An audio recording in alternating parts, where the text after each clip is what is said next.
জেলা মানেই জি24 ঘন্টা। বিজেপি নেতা জিতেন্দ্র তিওয়ারির বিরুদ্ধে মিথ্যা প্রচারের অভিযোগ। তৃণমূল বিধায়কের দাবি এফআইআর করা উচিত। অভিযোগ, বিজেপি নেতা জিতেন্দ্র তিওয়ারি এক মহিলার ভাঙাচোরা গোয়ালঘরের ভিডিও ভাইরাল করেন।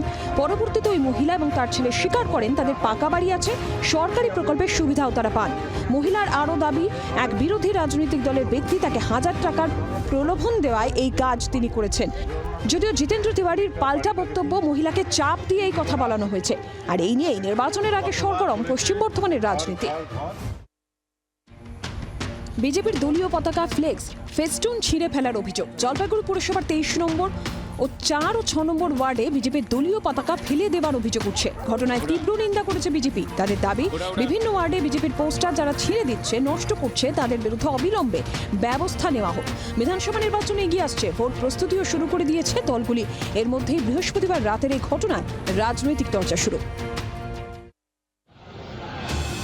নির্বাচনের দিন এখনো ঘোষণা হয়নি, তবে মালদা জেলায় রাজনীতির পারদ চড়ছে। জেলার হাই ভোল্টেজ কেন্দ্র রতুয়া। কংগ্রেস সূত্র খবর, মৌসম বেনেজের নূর প্রতিদ্বন্দ্বিতা করতে পারেন এই কেন্দ্র থেকে। এর মধ্যেই বর্তমান তৃণমূল বিধায়ক সমর মুখোপাধ্যায় প্রতিদ্বন্দ্বিতা করার সরাসরি চ্যালেঞ্জ করলেন মৌসমকে। সমরবাবুর মৌসমকে কটাক্ষ, তার ভাগ্নি হন মৌসম। প্রয়োজন হলে ভোটের প্রচারের জন্য তিনি 5টি গাড়ি দেবেন। পাল্টা মৌসমের চ্যালেঞ্জ, আগে নিজের প্রার্থী পদ নিশ্চিত করুন সমর মুখোপাধ্যায়।